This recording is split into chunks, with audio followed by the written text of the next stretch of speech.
ఈ మధ్యకాలంలో back door process అనేది చాలా ఎక్కువైపోయిందండి. ఓకే. వాటిలో జెన్యూన్ ఏంటివి అండ్ ఫేక్‌వి ఏంటివి అనేది కూడా తెలియకుండా పోయింది. ఎందుకంటే ఎక్కువ మంది బ్యాక్ డోర్ ప్రాసెస్‌లో వెళ్దాము, జాబ్ తెచ్చుకుందాము, ఎలాగైనా జాబ్ తెచ్చుకుందాం అనే ఈ ప్రాసెస్‌లో ఈ జాబ్ సీకర్స్ యొక్క మెంటాలిటీకి తగ్గట్టు ఈ కన్సల్టెన్సీస్ కానీ ఏవైతే మేము మీకు బ్యాక్ డోర్ ద్వారా జాబ్ ఆఫర్స్ ఇప్పిస్తాం, మాకు అమౌంట్ పే చేయండి అని ఇలాగ చాలా న్యూగా చాలా రైజ్ అయిపోయినాయి ఈ మధ్యకాలంలో. ఎందుకంటే ఆ బ్యాక్ డోర్ ప్రాసెస్ సెలెక్ట్ చేసుకోవడానికి కూడా చాలా రీజన్స్ ఉన్నాయి. ఒకటి, క్యాండిడేటు జాబ్స్ కోసం అప్లై చేసి అతను అలసిపోయి ఉండొచ్చు, టైర్డ్ అయిపోయి ఉండొచ్చు.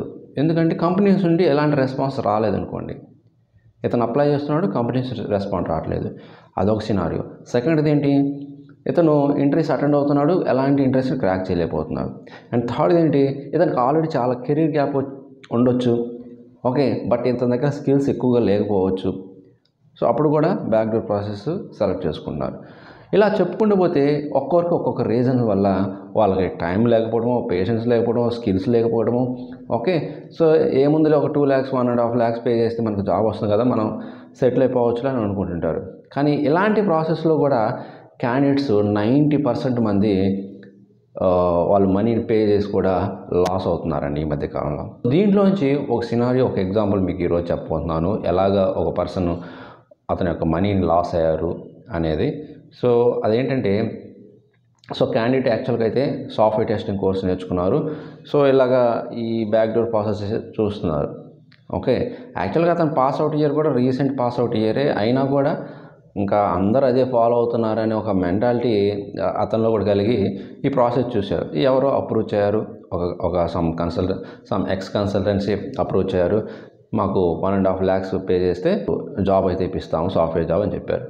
కానీ ఇక్కడ ప్రాబ్లం ఏంటంటే, అతను ఎక్స్పెక్ట్ చేసింది, ఎందుకంటే ఇతను ఫ్రెషర్, అతను ఈ ఐటీ ఇండస్ట్రీ కూడా సరిగ్గా తెలియదు. అతను ఆఫర్ లెటర్లో ఏముంది అంటే, అసలు క్యూఏ ఇంజనీర్ అని కానీ, ఆటోమేషన్ టెస్ట్ ఇంజనీర్ అని కానీ, ఇలాగ అసలు టెస్టింగ్ రిలేటెడ్ డిజిగ్నేషనే లేదు ఎక్కడ. అక్కడ ఏముంది, టెక్ సపోర్ట్ అని ఉంది, డిజిగ్నేషన్లో టెక్ సపోర్ట్ అని ఉంది. అంటే ఈ క్యాండిడేట్ని ఒక వాయిస్ ప్రాసెస్, నాన్ వాయిస్ ప్రాసెస్లో అసైన్ చేసేసారు. ఇంకా మీకు తెలిసిందే, ఈ voice process, non voice process పెద్ద కెరీర్ గ్రోత్ ఉండదు, అవి కూడా నైట్ షిఫ్ట్స్, రొటేషన్ షిఫ్ట్స్ అని చెప్తారు. వీళ్ళకి తెలియక అదే టెస్టింగ్ కోర్స్ ఏమో అనుకొని జాయిన్ అయ్యి, ఓకే, ఒక 1 week 2 weeks చేసిన తర్వాత వాళ్ళకి డౌట్ వచ్చింది, ఏంటి ఈ ప్రాసెస్ చేపిస్తున్నారు, మేము ఆటోమేషన్ టెస్టింగ్ కదా, మాకు ఇది కదా మేము చేయాల్సింది అంటే, అవి ఇంకా ప్రాజెక్ట్స్ రాలేదు, ప్రస్తుతానికి ఇది చేయండి అని వాళ్ళు మేనేజ్ చేశారంట. ఓకే, సో ఇలాగ 1 month అయిపోయిన తర్వాత ఎప్పుడైతే 2nd month వచ్చిందో అప్పుడు వాళ్ళు స్టార్ట్ చేశారు, ఎందుకు ఈ క్యాండిడేట్ని ఎలా తీసేయాలని వాళ్ళు కూడా ప్లాన్ చేశారు.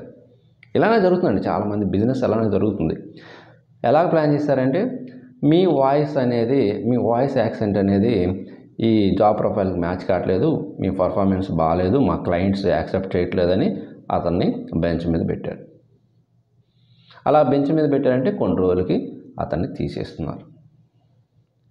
మరి ఇక్కడ 1.5 lakhs పే చేసింది ఎట్టుపోయాయి, అతని పరిస్థితి ఏంటి? ఇంకా యాక్చువల్గా క్యాండిడేట్ ఏదో సాఫ్ట్వేర్ టెస్టింగ్ మీద నాకు ప్రాజెక్ట్స్ ఇస్తారు, వర్క్ ఇస్తారు అనుకోండి జాయిన్ అయితే, ఇతనేమో అసలు ఏం చూసుకోకుండా, ఆఫర్ లెటర్ సరిగ్గా చూసుకోకుండా, అసలు ఏం డిజిగ్నేషను, ఏం జాబ్ రోలు, నా రోల్స్ అండ్ రెస్పాన్సిబిలిటీ ఏంటి నాకు తెలుసుకోకుండా బ్లైండ్గా వెళ్ళిపోయాడు.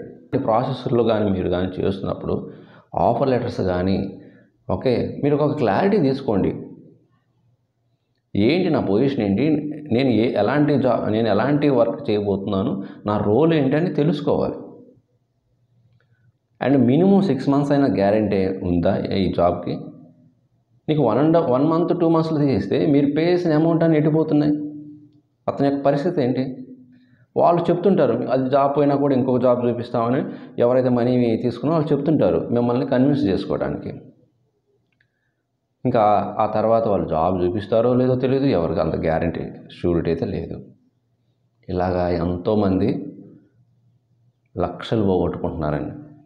ఇలాంటి నేను ఎన్ని వీడియోస్ చేసినా కూడా, ఎంత చెప్పినా కూడా మనకేమనిపిస్తుంది, ఏమో నాకు వస్తుందేమో, నేను చేయగలనేమో అనుకొని మనీ పే చేసి జాయిన్ అవుతూనే ఉన్నారు, లాస్ అయ్యేవాళ్ళు లాస్ అవుతూనే ఉన్నారు, ఎక్కడో అక్కడ కొంతమంది సర్వైవ్ అవుతున్నారు.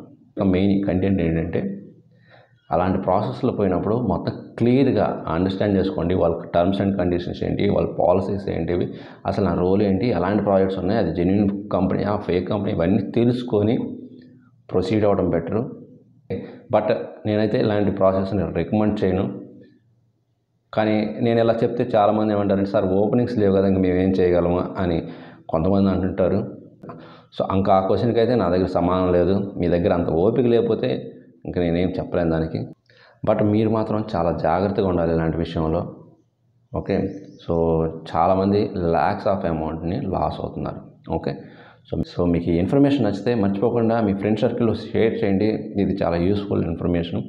ఓకే, అండ్ మర్చిపోకుండా లైక్ చేయండి. ఇంకొక యూస్ఫుల్ కంటెంట్తో మళ్ళీ కలుద్దాం. అప్పటి వరకు thank you very much. Bye.